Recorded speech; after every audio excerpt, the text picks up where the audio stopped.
நபி ஸல்லல்லாஹு அலைஹி வஸல்லம் ஒரு முறை மெம்பர் படியிலே குத்பா நடத்தி கொண்டிருக்கிறார்கள்.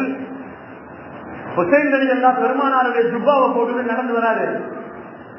தவந்து வரக்கூடிய பிள்ளை அவர் என்ன செஞ்சாரு, ஜுப்பாவை போட்டுக்கிட்டு நடந்து வராரு. எப்படி வருவார் அவரு?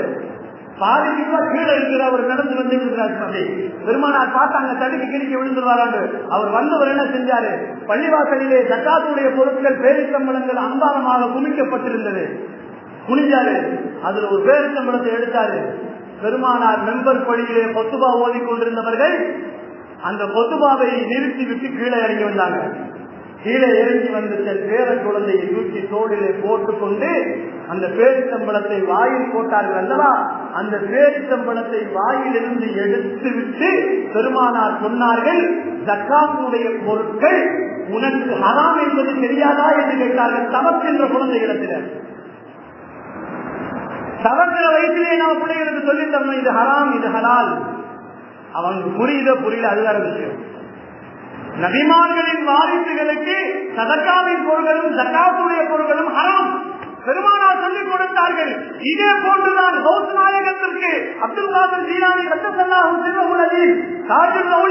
அவர்களுக்கு அவங்க தாயார் அவங்க சொன்னாங்க, ஒரு காலமும் நீ போய் சொல்லக்கூடாது,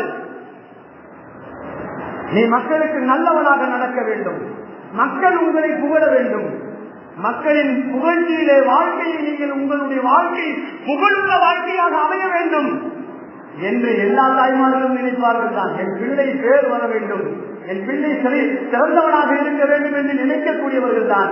ஆனால் சில விஷயங்களிலே நாம் பிள்ளைகள் விஷயத்திலே கோட்டை விட்டு விடுகிறோம். சுகுவுக்கு வரும்போது எழுப்பிட்டு வர்றதில்லை, நரக பிள்ளைகளாக ஆக்கிவிட்டு வந்துடுறோம்.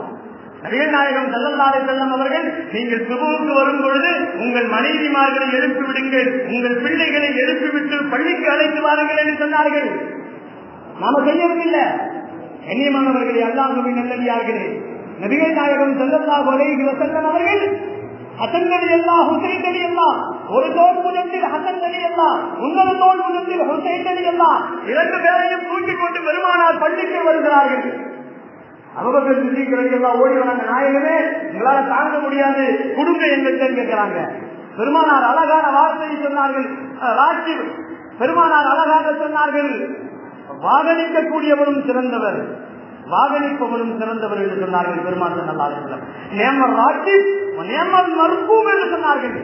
அவர்கள் தேவை எவ்வளவு நாள் இருக்குமோ அதுவரை என் தோல் மேல்தான் இருப்பார்கள், தேவைகள் முடிந்தால் இறங்கி போகட்டும் என்று பெருமானார் ஸல்லல்லாஹு அலைஹி வஸல்லம் சொன்னார்கள். அதே போன்று தக்பீர் கட்டினாங்க, போய் ரெண்டு தோல்ல